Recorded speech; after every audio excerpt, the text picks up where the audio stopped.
Hey guys, welcome to the Mimo Podcast. It's a little bit special today because our guest is somebody that is usually the one interviewing. So this is going to be pretty funny. A couple of reasons. First, we're two French people who are going to do this podcast in English.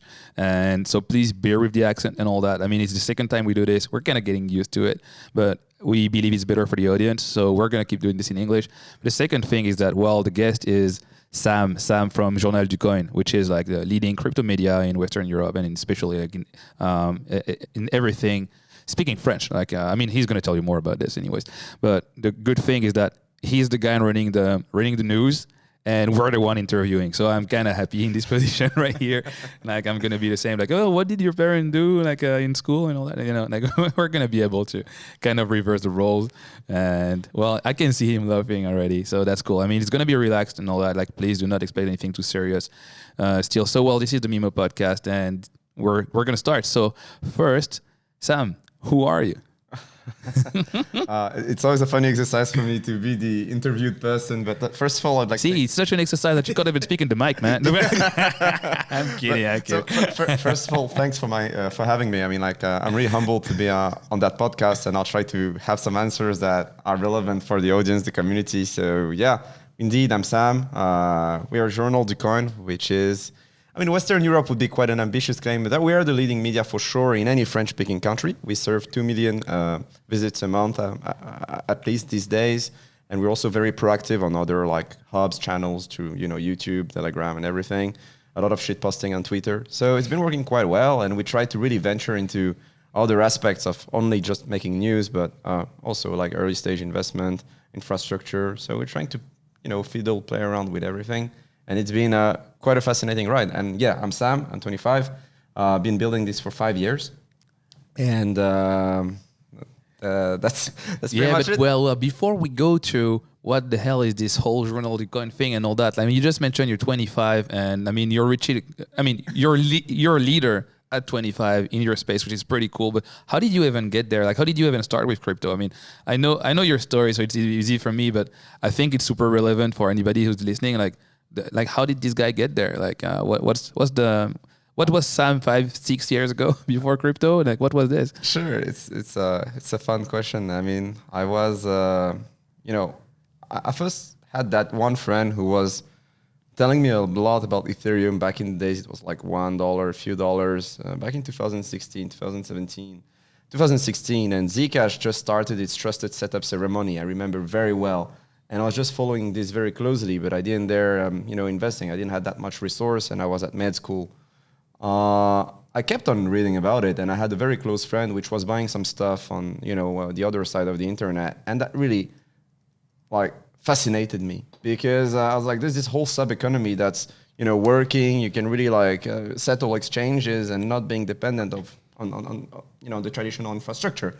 And that really that was bugging me. And at some point, I just decided to put a little bit of money in it. In 2017, late 2017, I started to try to draft some thesis. The whole market cap was flooded by shitcoins. So back then, I guess I had the approach I had to choose projects and get involved with them was not the best. So as a lot of people in the previous cycle, I got wounded severely because I did the wrong bet, but we all got burnt. Don't worry about that. Yeah, but I was still determined, and I was still convinced that there's more to that. So what I did is that I just told myself one thing. I was still in med school, and I told myself, you're gonna take 1 year off, and you give yourself that 1 year to create a sustainable, a good income out of something that you'll do in crypto. I don't know. You have to create value. You have to do something. But at the end of that 1 year, ideally, you don't want to sit back in an amphitheater, basically in a class or anything, because I was not enjoying it. My parents were doing that, and I just picked the same field because, for lack of having inspiration after secondary school, I was yeah, just gonna go there, and so I did that for 1 year, and we built Journal du Coin. We were grinding post ICO boom, trying to make both ends meet and create a genuine stream of content because back in the days. In the French-speaking world, we had pretty much nothing. Proposing news and everything in a genuine way. Most of the stuff was just DeepL or Google Translate stuff with no genuine approach on processing news and everything. So we tried to fill that gap because the demand was ever increasing in France. And as long as, I mean, as much as we can seem, we're kind of in silo in French. We're not that good in English. There is a whole market there. Yeah, there That is was clearly. Yeah. So we started building it, and I took since I was in that university, I had access to really nice loans. So I took like the maximum I could take to have some capital to play with crypto, and like I was really determined. And I was like, Sam, if you cannot refund this 25 grand in 8 years, which was like the date, like they would start like, doing the, taking the cash from like to fix the balance. You need to repay. Yeah. I was like, then you probably missed on something. You probably failed something. So just take the cash. It has a very low interest rate and try to make it. And so, yeah, we've been hustling for a year. And at the end of that 1 year, Journal du Coin was not like doing great necessarily on an economical perspective, but I was living comfortably, I suppose. And I decided never to look back. And now we're that's here. Pretty nice. crazy. I mean, there's like, for anybody who's listening, like, I mean, I know it sounds like Sam the gambler and all these things, and the maximum loan, the 25K. Yes, this is not the US, right? We're still in Europe, and with 25K, you don't pay half a semester, but you do pay like tuition, right? So that's why it's the maximum. But still, this is a pretty crazy thing to know that you could take a student loan, decided to actually like invest it. I mean, a student loan is an investment anyways. It's either you invest in your education or invest in some other form of something else like you did, right? You decided to invest not in your education, but directly in what would be the foundation of your business. So it sounds like a gamble. I see it as actually just like some form of an investment. But again, like I'm not in the best position to speak, as I've been there for too long. So I think this is pretty cool. You've mentioned like a little bit earlier that Journal du Coin doesn't only cover news, right? Like it started by covering news, but then started to do more. You help projects, you invest, you do some infrastructure. And like any chance you can tell us a little bit more about how you started from there and then like eventually decided to branch out. Like how we made business differently. So basically, when you take a high level, like you have an overview of the market of like the whole media system back in 2018, 17, use BTC, AMB, crypto, Cointelegraph. The trend was just to basically charge money in a punctual way to any people who want to advertise. You take them 1 grand, 2 grand, 3 grand to publish something of them. But the thing is that this method does not scale well. It is very market dependent. And, as there's not an abundance of people willing to work this way with you, you sometimes have to deal with companies that are not even that exciting to you. They're not scams, obviously, because you have to keep trust. You cannot rebuild trust even if you have a ton of money, but they're not that interesting. So I was really asking myself, how can we have a new stream of income that works differently than other media? Of course, you have this whole concept of ethical, journalistic neutrality and everything, but I decided that I'll go with the assumption that if we made a crypto media, which was still a niche sector back then, you would expect us the founders, to actually have a stake in crypto because we decided to build something that has to do with crypto. So let's just not like hide it. We have stake, we disclose it, and we're going to pick the best projects at the very early stage, try to bring value and hope that once the market becomes like, more kinder, I guess, it will really like deliver us some value. So I started taking a look at grants on different protocols, tier 1 protocols. Every time they're building something, they have an allocation of their token supply, which can be used to create educational content and everything. So that was one way. And then I started digging more, understanding like how to legitimate access at an early stage investment. What is eventually a good thing to invest? So I started to try to figure out more what was interesting in the market, what were like the technologies that had high potential. And we just started to make some bets and hoping that they would be the right ones. So instead of just accepting all inbound content or most of the inbound content, we started only to go towards the projects that we wanted to work with, sometimes by even doing stuff for free for them. And once we had built a certain level of relation with them, that would give us some opportunities that are more... First of all, it's much funnier to work this way, and that generates much more value. So we just decided that there is much, it makes the job much more fun. Yeah. And it's how to explain. Basically, you get involved with the projects that you want, and it's all about figuring out what these people would like to have. Yeah. And there is a huge demand for education.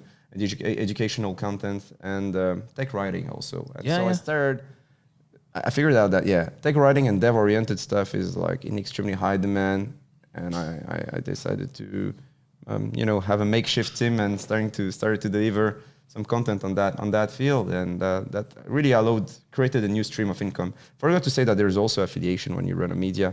The goal is that you should really focus your bets on the best platforms. If you start to do like affiliation for like 20 Chinese exchanges, I mean Asian or anything, or I mean nothing special about Chinese. Could be like Vietnamese, could be. Then you start to lose coherence in what you do. So you just take like 5 or 6 partners and you really stick to them and you try to build that too. But it's not an easy deal to Yeah, make for this thing sure. work. So Like, you really have to go in another way. And the thing is that from the moment you have resource, you can also get your independence and really get to speak about what you really want and not like deal with things that are not really exciting to you. Well, which is a great advantage in crypto, I guess, right? It is. Yeah. It is. You don't want to speak about something that you don't like. And that's a good thing because like this approach like could get you, like as you say, to work with like tier 1 protocols like the big L1s and stuff like that.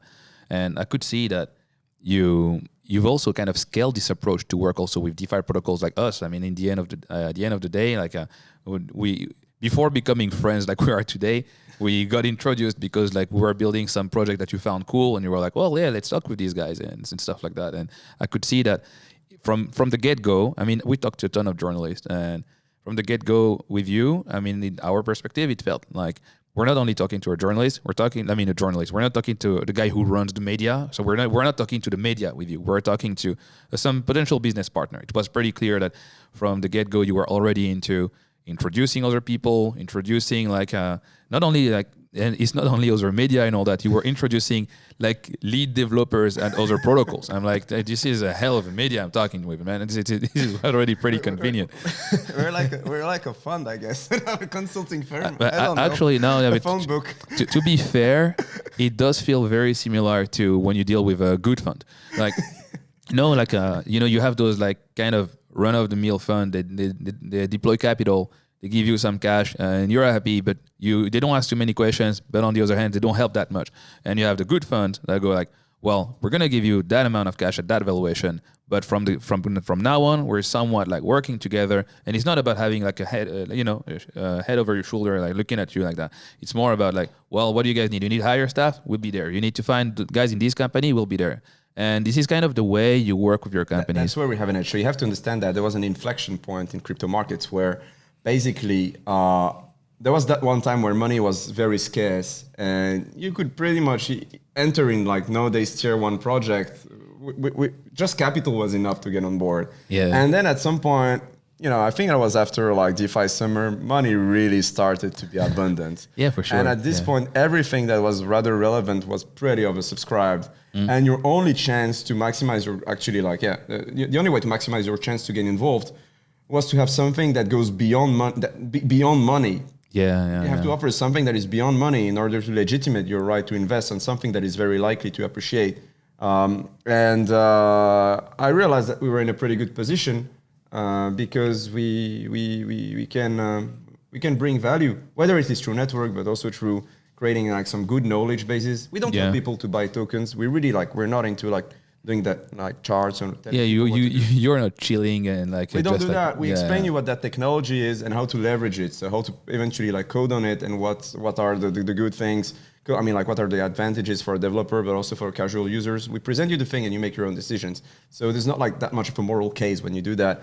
And there's a huge demand for that. And I was like, yeah, that is what gives us an advantage as an investment structure. Beyond just offering capital, we can actually help you build a proper user base, Q&A, do all of that. And that's what I decided to really focus on. That was like 2 years ago. Yeah, I think this is pretty cool. It's honestly like, it's really, I can testify from the Mimo DeFi perspective. It's been helpful and pretty awesome. Like Journal du Coin was pretty much a fund. Like it's so the Journal du Coin is now the Journal du Fund. It's like, yes, I told you, man.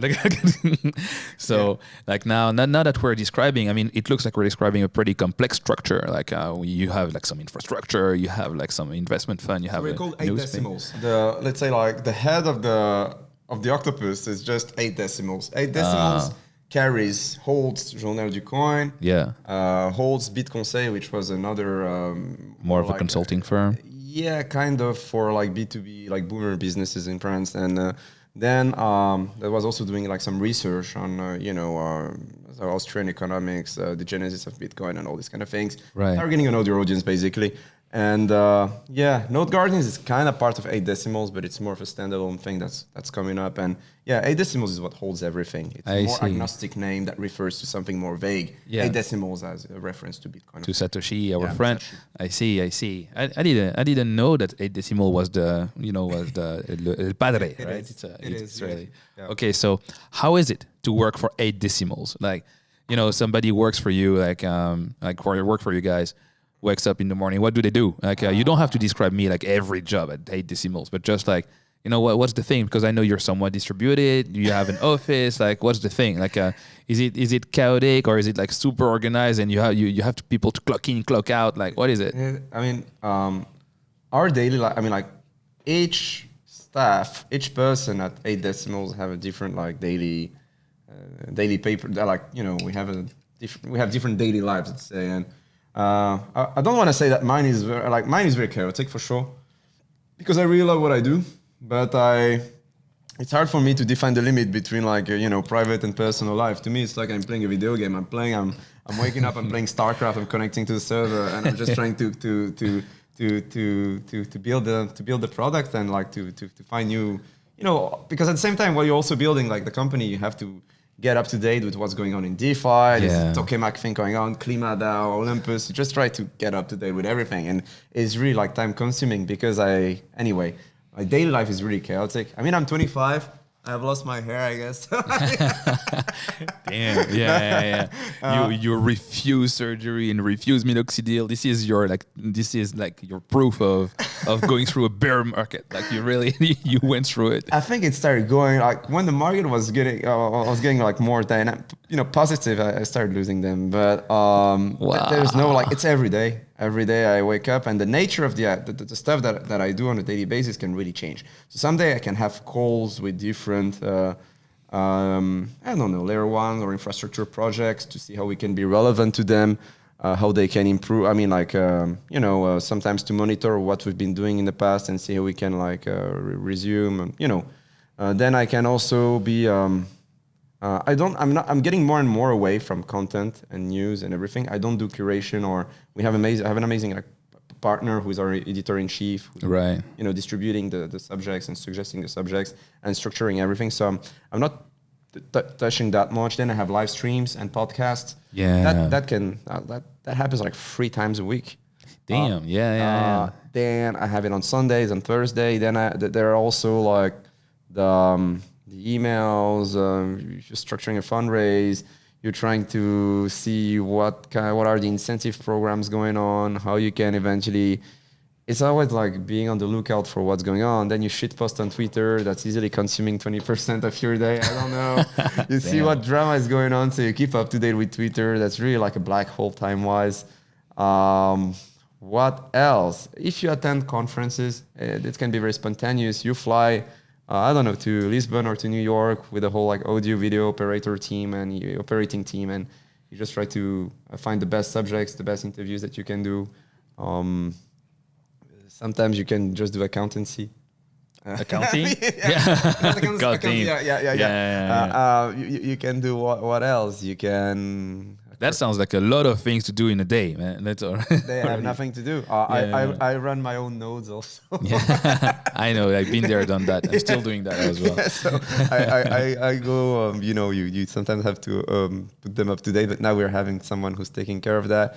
You're also supervising, for instance, the development of your website, hires, sometimes trying to find new top-notch talents to join you on board and listen to what they can bring. Yeah. So it's a whole subset of things, and I would say I do that every day from 10 a.m. to 1 a.m. more or less. I'm lurking. Yeah. I see you. I mean, you reply at any time. Yeah. It's pretty convenient. It's like a game, but yeah, the burnout is always around the corner. But I think the fact that it feels like a game to me, it really helps. Yeah. Really fucking helps. But totally if I would not enjoy it, I would totally. I think I would have stopped. But I think it's good to find the middle point. But I'm not the good person to do any give a lesson. Yeah. Do not listen to this guy about work-life balance for his own case. Oh, I mean, I don't know how you treat your people, but I know that for you, please do not treat your people like you treat yourself. I mean, same. I can't be that person. Everyone has days off, 2 days off in the week. I just don't take days off because I mean, in our company.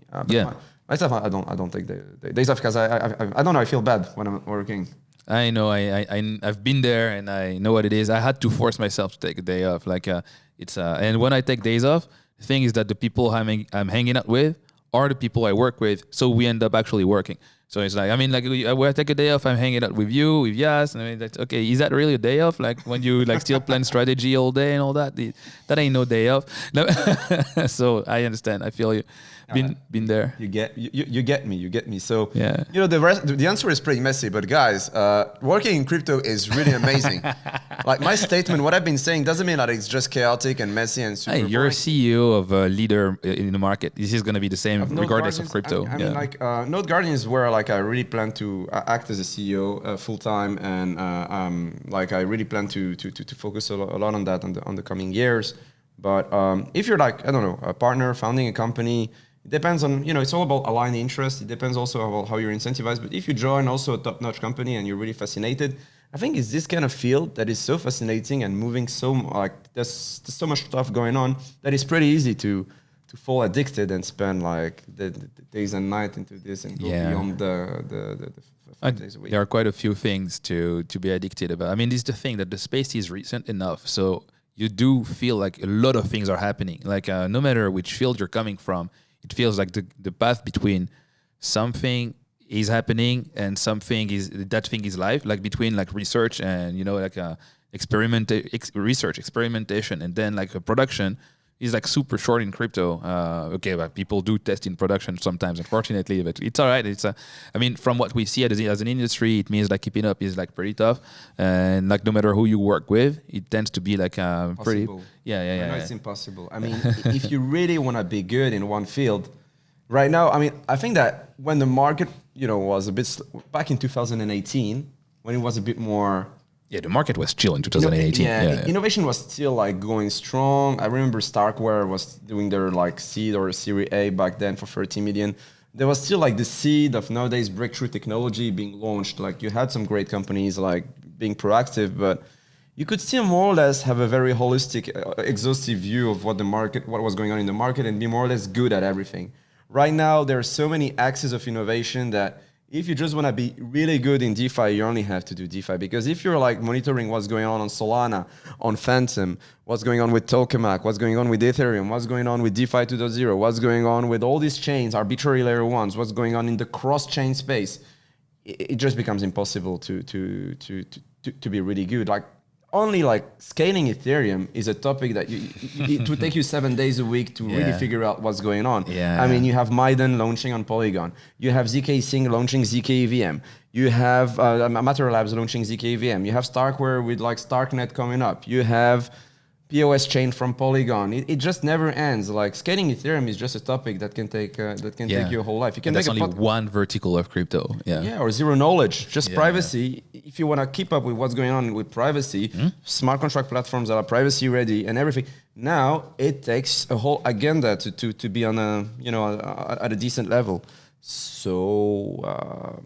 Yeah, you can't do both. You won't be able to run like other projects and all that. I mean, we'll get back to Node Guardians after that. I want to hear more about that, but sure. A little bit before we go to Node Guardians, like now that we know what it is to work like as the head of as the head of Journal du Coin, and I mean I think there are a couple of things. Like first, like you have like how many people working with you guys?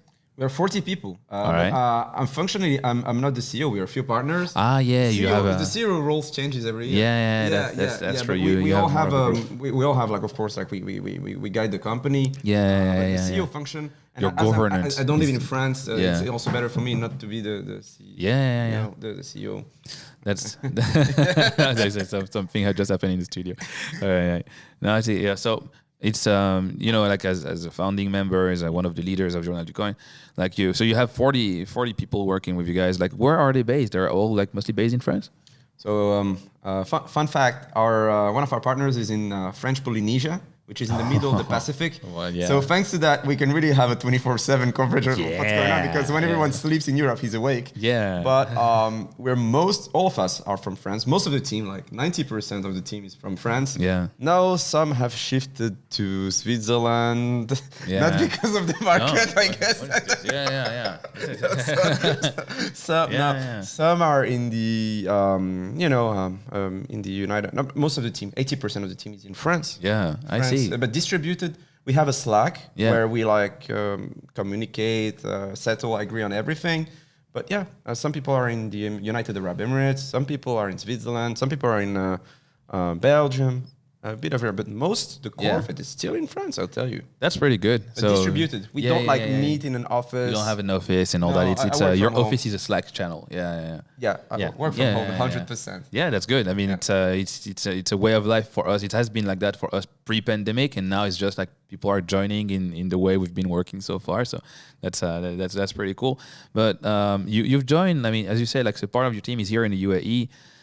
We also live here. This is why, Sam and I are pretty much neighbors. It's pretty cool. Like you organize a podcast with the guy next door. Hey, you want to do a podcast? It's pretty cool. Sure. But tell us, first, why did you move here, and what have you found here? Do you like it here in Dubai? We see there's a lot of movement of crypto in Dubai. I mean, some people call me just to ask how is it to build a crypto company in Dubai. Some people are asking me you wouldn't believe it. Like some people from Bloomberg ask me I've heard some Binance people are here in Dubai. Can you tell me about it? I'm like, do I look like I work for Binance? I mean, still people just want to know about Dubai and crypto and stuff like that. And a lot of people have questions about it. So what's your take? And why you and why the industry? What do you see that? What do you see? So fun fact, I arrived in Dubai in, I think, February or March 2021, like this year. And I just got there for a holiday because things started to get really scary. I mean, COVID-wise in France. And if you just look at the chart and people going into ICU, you would be able to to expect a new lockdown. Yeah, you don't call that a holiday. You call that an escape. All right. But I still, because I was working in that holiday. But I call it a holiday because you change background. So I was like, I moved from Andorra to the UAE, and I just said, Sam, you're just gonna stay here 2 weeks, assess how the place is, because I was hearing a lot about it. But I had a lot of prejudice, I don't know how to say it, a priori, prejudice. I had a lot of, preconceived. I had some ideas that were a bit negative about this place. So I was like, and I was like, this place is probably lacks this, lacks that, lacks substance, lacks soul, lacks something. And I just got there, and there's that guy who's sitting at the other side of the room, and he told me, I give you 3 weeks. In 3 weeks, Nicolas was saying to me, in 3 weeks, he's gonna stay. I was like, no way. You remember we were sitting at the You remember he said, no 3 weeks. way. I was like, nah, man. And that was that moment. I remember that discussion. You remember I didn't know that you were still not signed up. But that's true. You only came for 2 weeks originally. Yeah, it was just like a 2-week little escape at the hotel. Yeah, and I was waiting the renewal of my Russian visa because I was staying in Russia before, which was really nice. So I left Russia because the whole framework, the environment, legally, and everything regarding crypto was not making me feel very safe or relaxed. It's the kind of country where private property is not really guaranteed. You can't really, let's say it. It's hard to trust the authorities in a country like that, even though it's a beautiful country. The vibe was good here. The weather was okay. And you arrived in winter. The weather was more than okay. You arrived at it was 25 degrees every day. Don't listen to this guy. It's more than okay. And as I'm pretty introvert, I spend my time indoor. I realized that compared to any capital city, you can get really good living standards. It's really good to work since I don't get to still get to go out that much. But I was like, this place is pretty fine. And getting back to my girlfriend back then was not anyway able to come to France, right, because of the whole COVID situation. So I was just like, let's go to a place that's compatible with that, and let's go to a place that's more suitable for work. And beyond that, let's just no bullshit. Zero tax is a good thing. That's what people seek, and this is a good thing as long as you are genuinely living here and you're playing by the rules. Zero tax is a good thing, and I come from a place where you're at risk of giving 2/3 of the value you generate, and to me that's not okay to give like more than 60% if you're like. So I also have to be honest with that. Well, there's a gap. That's true between like the 2/3 of the model that we have in France. That I mean, the biggest bracket being very high, and like essentially the 0% tax that you have here, except for the 5% VAT when you buy anything. It is striking. I think this is attracting a lot of people here. I wanted to move to Asia also. Singapore was really like, Hong Kong and like this place I was really curious about, but given like the whole, political unrest in Hong Kong, that was a no-go. Singapore was closed. Yeah. And I got used, I still like these places because they have some structure and security. For sure. Another thing that I liked about Dubai is that even though it's like a very, it's a big mess, everything is going here and there, it has some kind of structure and it's a very safe place.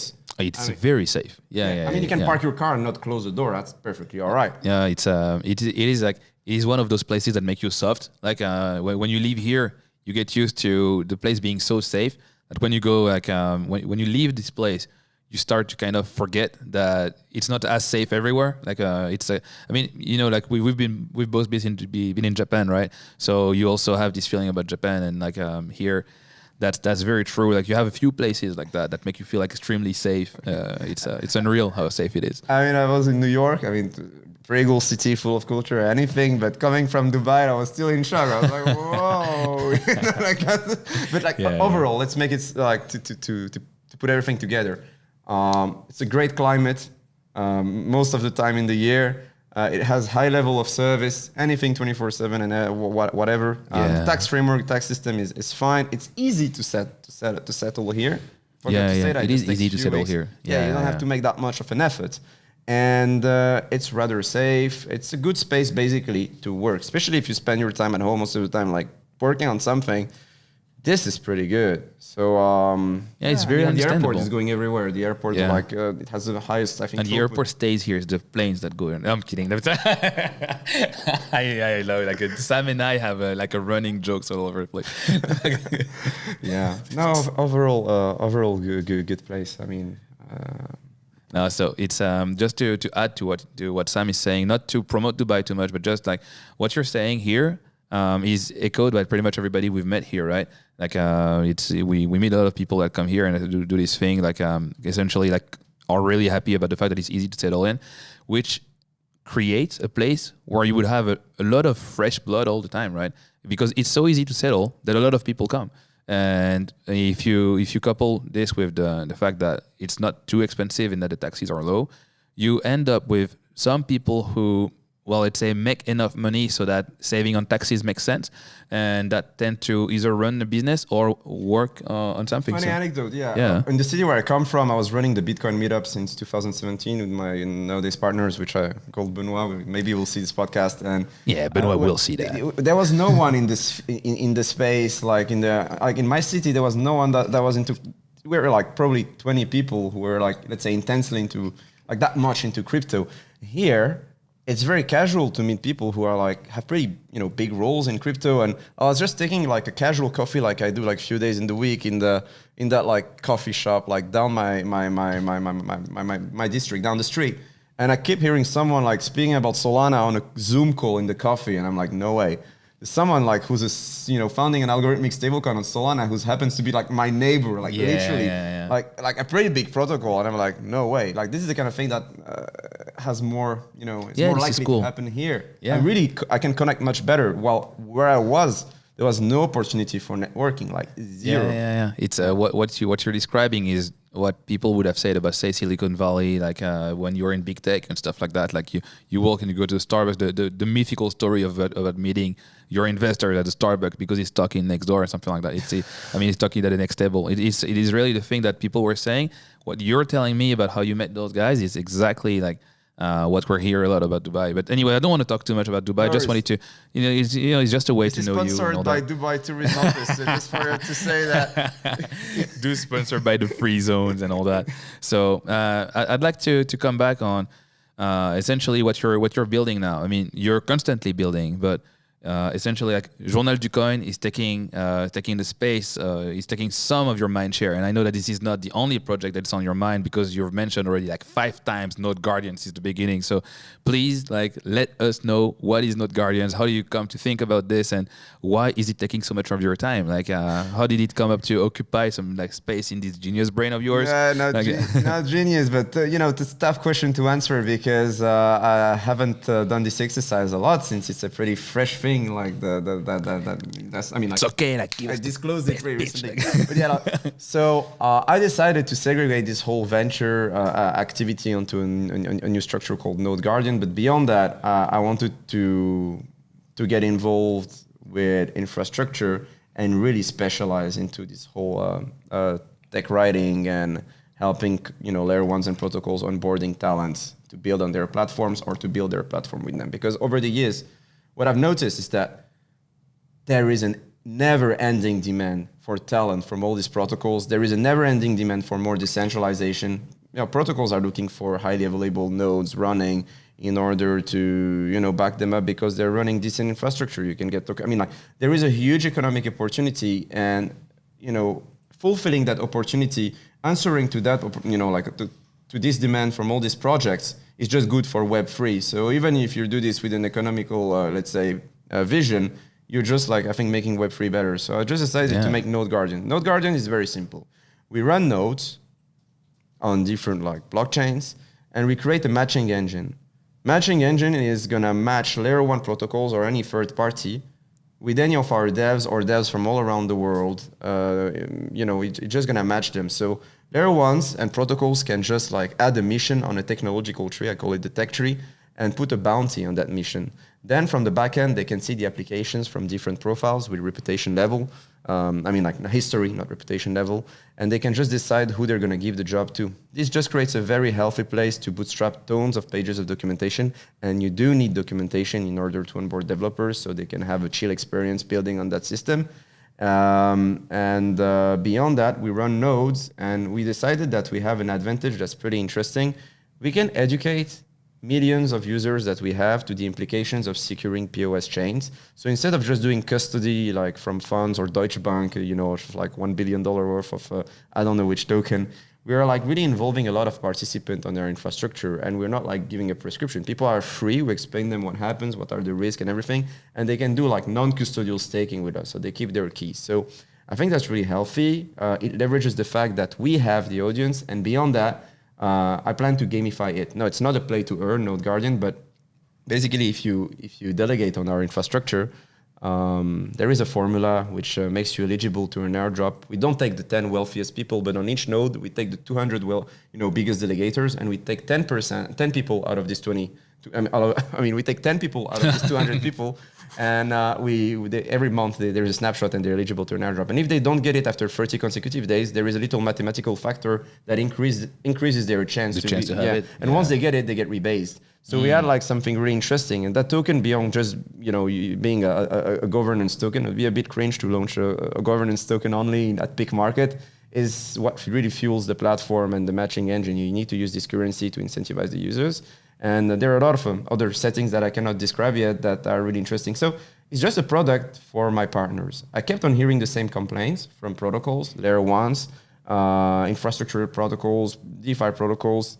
They kept telling me, well, we need more tech writing. We need more stuff breaking down a complex technology. Understanding Solana, understanding C-level, understanding Gulfstream, pipeline, all these key systems that make Solana what it is right now, for instance. These techs are not sexy at all to understand and, to leverage also. There is a whole work that has to be done. Understanding how to use Anchor framework. Solana's runtime and Solana, Raw, when it was out during the mainnet in March 2020, was, I think, not a really friendly platform to build. And it took a lot of work to make libraries, to make frameworks, to make it actually fun to use and safer to use. And yet, this is not the documentation is not is still lacking. The demand is ever increasing on any protocols, and so we're just trying to fulfill that, answer to that. It's just something to answer to this demand, basically. I know it's a very messy explanation. No, but we run nodes. It's very simple. Yeah. We run nodes, and we create a marketplace to bootstrap ton of documentation with a decent quality threshold in a very fast, in a short time frame. Because if you see how these protocols try to get that documentation done, I mean, of course, concept is interesting. They make discourse, they make bounty programs, ambassador programs. The rest is pretty messy, and there's a lot of there are a lot of cons with this system. So trying to make something that's. I mean, that makes sense. Like, look, you were in a position where you had data, you had information about what do L1 want, right? So essentially, when you're in that core position of you have a specific type of customer, you can analyze a niche and you can analyze the demand of this niche. You can like essentially develop a pattern. And you realize, oh, well, all those guys want the same thing. And on the other side, you have an audience, which is sometimes composed of a lot of developers. So you could see, I could be the person kind of helping them reach what they want because I have access to those guys, right? Can help them onboard devs. You know, we have millions of users, and I noticed that by speaking about Solana regularly since like more than a year, for instance, I'm just giving the example with Solana, but that works with Avalanche and a lot of other blockchains. We were responsible of bringing like a big chunk of French developers that are now building on Solana. Yeah. Because I mean, I receive sometimes emails and messages from, you know, from project builders telling me that, you know, they discovered Solana through us, and I really thank them for these messages. And I was like, okay, we really do have an impact. I mean, it's about time we create a dev community, some kind of heaven for developers. And for also node operators, and I just decided to venture into that. And the synergy, the fact that it works. The big words, the synergy. Yeah, with Ronaldican gives us a really interesting advantage, and I think I would be stupid not to leverage it. Yeah, that makes a lot of sense. Again, like business is always done the same way. You have it's like some form of edge. It's in your case. Like a network on one hand, a demand that was unmet but also unknown from a lot of people, and audience that you could match. It was like pretty just natural. It's I would say it's an evolution of what you've been doing. The way you described the Journal du Con has evolved in the beginning. Like you know, you had like only the news, and then you realized like okay, you need to find a way to differentiate yourself. So then you started to help a little bit more than just the news. You became like more like a fund, and just like a fund, you find a way. You find common pain points between the people that you're essentially in bed with, and once you find a way to like essentially help on those pain points, you build another business, and this is exactly what you're doing. So it is the base of business. Like every business that we've built, it's always built like that. So it's it does sound complex when you explain it. When you might feel that it's complex because you're the one explaining it, but when I'm sitting on the other side, it just sounds like, well, you know, L1 have a pain, found a way to fix this pain because I have an audience that can cure their pain. Yeah, sounds good enough. It's really huge. It's really, I mean, it didn't come out of nowhere. I really didn't want. I was really expecting that there would be some initiatives that actually, answer to the demand. There are some amazing companies like working on the tech writing side, but not like the way I thought about it. And I was still dealing with the same demand, ever increasing. I'm not able to fulfill. I need to create a matching engine. I need to create this, and I need to have a non-custodial staking experience that's different. Because first, that's fun, and the demand is still here. It's still increasing, and I'm just here sitting. I mean, like, let's do something. It's a demand from people who can pay is business, right? So it's cool. It's cool. Like, it sounds great, and I'm very excited. Like, when is it coming? When is it coming out? We did a first round of funding, which is I can't disclose who is involved yet, which should be disclosed next month. So it went beyond my expectations. It went good. I'm really thankful. The MVP. Come on, it was obvious that it would go well. It's Sam. No, but it was going very well. So it would be like disclosed, I think, in January.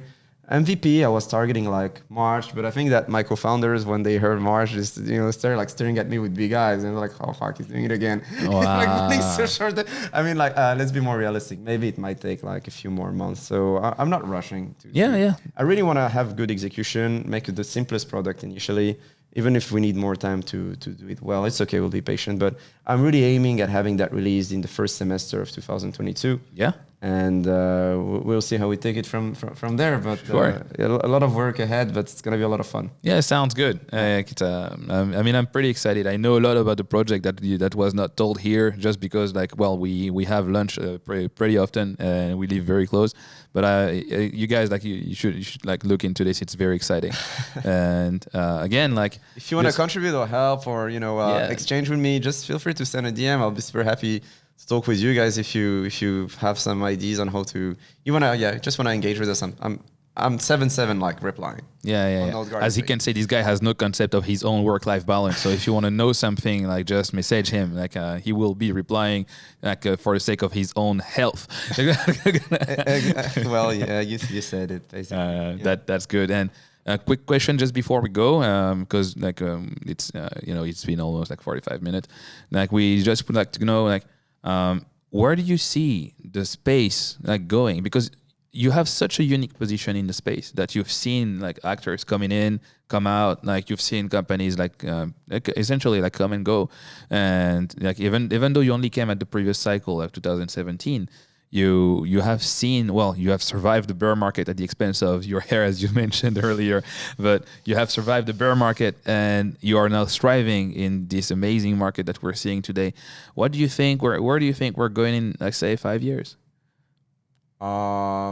It's an open question. There's really like in crypto, like in general. Yeah. Like, do you think like any angle do you think is relevant? Like, where do you think we will be as an industry in 5 years? Like, the more time goes, I reassess and I change my thesis every 3 months. But the more time goes, the more I think that value accrual on smart contract platform is going to be like huge, so huge that I believe more and more in Ethereum flipping Bitcoin in the next 5 years. I still believe that smart contract platforms are going to be a thing, but I would not diversify too much. I would do 3 or 4 bets on the ones that have managed to get like the most momentum. So we could think, I don't know, about Avalanche, Solana, Luna, and I'd have the most like standing out technology. And I would always monitor what's going on every 3 months to see if I don't rebalance based on the conviction that I have on the chances of success of these platforms. Right. Then I still believe in the multi-chain future. Because we have this notion of application-specific blockchains, and like some people are still going to use this blockchain because it has short block time, because it has like end-to-end, I don't know, like smart contracts that are private with the private inbound and outbound data. But I think we should really watch out what's going to happen with scaling Ethereum and the whole zero knowledge breakthrough that we're witnessing. So we can see these solutions like, Ethereum being the nexus, all these shards, hosting a few different applications, and Ethereum finally being able maybe to offer like a DeFi experience that's affordable, that prices out less people. Maybe there could be a chance that Ethereum, takes a bigger market chunk that we expect, but they're not going to change. It's a settlement layer. And then you have like these compression engines that are like ZK systems. So I think just take a look at smart contract platforms. Regulation is also coming pretty strong with travel rule, MiCA in Europe and everything. Really curious to see what impact this can have on privacy solutions. So we have Monero, we have Zcash. That's also, I think, trying to go for POS transition. You have a secret network. You have more and more companies that are taking interest for privacy. You have Aztec for Ethereum with the founding scientists from Zcash doing this. But overall, smart contract platforms, I'm really like interested about. And if you want to do I think a bet that is like rather safe is taking a look at all these multi-chain solutions or all these wallets that aggregate, in under one interface, multiple like networks that make user experience easy. Because I still think that future is multi-chain. Take a look at Cosmos also with IBC. They're finally shipping something that's market ready. That's very interesting. So overall, smart contract platforms, like if you want to have some leverage, you can also take a look at the smaller ones. Maybe one will shine out because it has some really unique features, but don't take too many risks. But smart contract platforms all the way. That's very good. I mean, again, we're a DeFi platform, so smart contract platforms are kind of a base infrastructure layer for us. So the better they do, the better we do. It's the way you see the future would be very reassuring for platforms like ours. So that's very good. It's I think that was a very good answer, and I hope it satisfies you. But if you want to hear more, you're free to check and DM Sam at any time of the day or the night, as he just mentioned to you, or you can come and hang out on our Telegram channel. Like, he's there.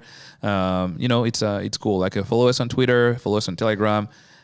This is gonna conclude this podcast. Is there any word for the end? Like, anything that you would like to add, Sam? Well, I'll thank you again for having me. I'll thank anyone who's been watching that podcast. For their time. If you have any question, you can ask it in the comments. I'll try to answer to them.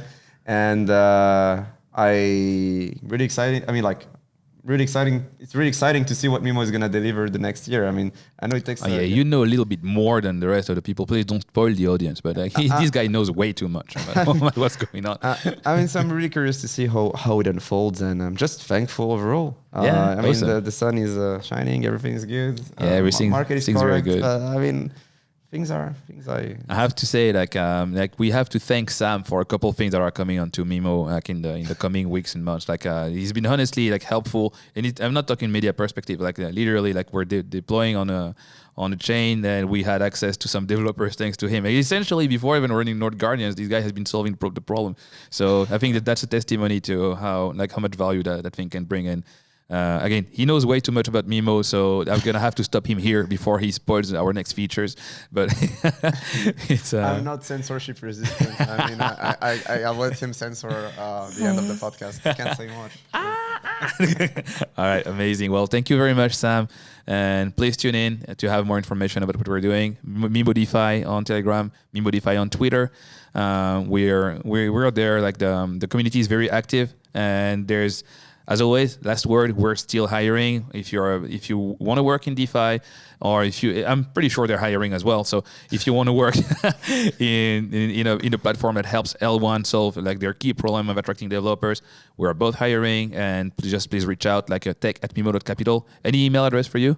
You can use Samee, SAMI, @journalducoin.com. Yeah, anyone's welcome. Whatever is your talent you have. If you're like, you're really familiar with crypto, you really like that stuff, and you're good even in business, not only coding, feel free to reach out to me. I would love to have some more like talented people to work with on a daily basis. That would be really amazing. So anyone's welcome. And Sam will respect your work-life balance, right? Don't worry. That's really something. I mean, I'm not trying to shield like the work conditions, but I try to be very human, and I mean, like you'd get like good conditions. I mean, amazing. Yeah, don't worry. Cringe to say, but it sounds like a fucking scam. But that sounds like you'll get good conditions. Don't worry about it. All right, thank you, Sam. We can close the podcast. Thank you so much. Thank you. Yeah, that was good. Cheers. Thanks a lot, man. That was dope.